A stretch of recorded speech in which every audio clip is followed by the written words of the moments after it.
We're sitting here at family meal. Christine's implemented this every Friday, and I'm like so glad because this is like a throwback to our first years in the garage. So when we were first starting out and we had our first few employees, we had like, we got like a secondhand picnic bench and put it out in our driveway. And it was like my greatest joy to like make breakfast for everybody after they'd been there all night or all morning. And so this is kind of like a little throwback ode to that. So we have rotkohl, which is a red cabbage, and then we have Petersilkartoffel, which is a parsley potato dish with butter and salt. It can't be bad. And then we have mustard cutlets, and then some Gurkensalat, a cucumber salad, and then strawberries and rosemary. The family is on Fridays, so we have one shift coming in at 8, so at 8 we'll try to eat all together, and that's when we see everybody. Most of the people are here on Friday at 8. We need to change the what? The buckets? Heard. Let's set up for family, let's get started.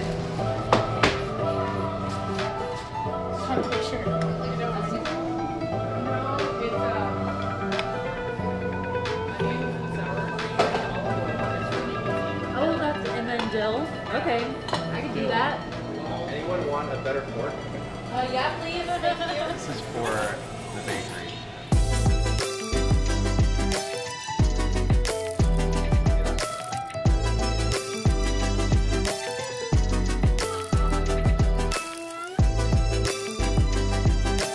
Also, I have a gift for you guys. Our first ever tweezers. Oh, yay! For pastry. Oh, yes. This is so delicious. Thank you so much. Oh my gosh. Well, I've now finished my family meal, and we're kind of wrapping up for the morning.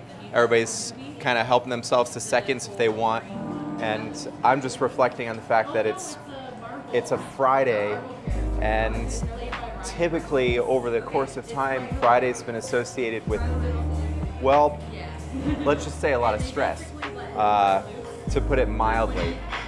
Man and I were talking about that recently. From our perspective, the days all seem the same. Actually, sometimes early in the week is harder now from our perspective, just getting everything planned and coordinating with everyone. But for the longest time, Fridays brought up a certain level of feeling and sort of triggers where just triggered by almost anything that could go wrong. Just because really I think it's worth celebrating that we still have our biggest day on Saturdays following a Friday production, but it's no longer so much do or die. I mean, it would really hurt if Saturday completely fell apart for us, without a doubt. It's worth 2 of any other day of the week for sure, but Saturday, even a year and a half ago, was 70% of our whole operation. So it was really challenging then on Friday, the feeling of if we don't get everything right, we could be in big trouble next week. So it's nice to see everybody relax and come together on this day. We choose to do this on Fridays because we tend to have everybody in. It still is the busiest production day, but the idea of pausing even for a brief 30 minutes for the longest period of time was just unheard of. And I guess if anybody's watching and building something, whether it be a bakery or any other business, and they're kind of in those early stages and they feel that sense of you can't pause, you can't take your foot off the gas pedal, there's light at the end of the tunnel, and hopefully eventually you can build a little bit of stability where you can celebrate moments together. Like Amanda was saying, we used to do this really early on, maybe not on a Friday, but just gather with our team. And then we sort of experienced a period where it became harder, and now it's a little easier again because we have the support of other leaders that are helping coordinate all of that. So I'm really happy about where things are going, and happy about kind of the future ahead of us, because increasingly actually drawing more connected with our team, you know, in and out of work, and able to sort of think about that as our role, empowering them to learn to be artisan bakers through all of our experiences, rather than just doing all the work ourselves, which, while I love the work and don't plan on stopping anytime soon, you know, with my own projects and my own understanding of bread, it is really nice to see other people take this up and be able to do it.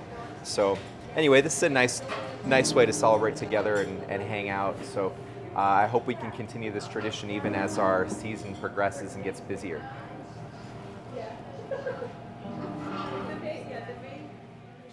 When we started our garage bakery in 2017, we knew very little.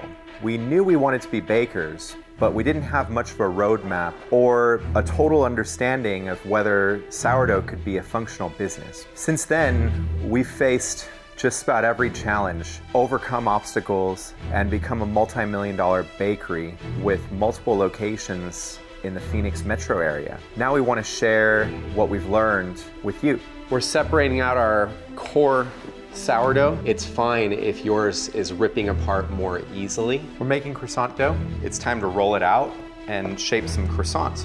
More and more people are discovering the benefits of naturally leavened bread, and we can't do this business alone. We hope for many bakeries to succeed like Proof has. With hours upon hours of exclusive content in this course, you'll learn from our mistakes, avoid the traps and pitfalls, understand the business of sourdough, and gain access to our core recipes, business strategies, marketing tactics, and artisan techniques. Our real-life experience, sourdough expertise, and proven success will provide you a unique perspective that you won't find anywhere else. Learn how to transform your sourdough baking into a thriving business with our $1 Million Baker video course. Join a growing community of sourdough bakery owners and jumpstart your career today. I wanted to do this because along the way, there's been so many lessons that we've had to learn the hard way. If you're anything like me, you'll notice that there's many bakeries out there, but very few overall that want to do things kind of in the way that we do them at Proof.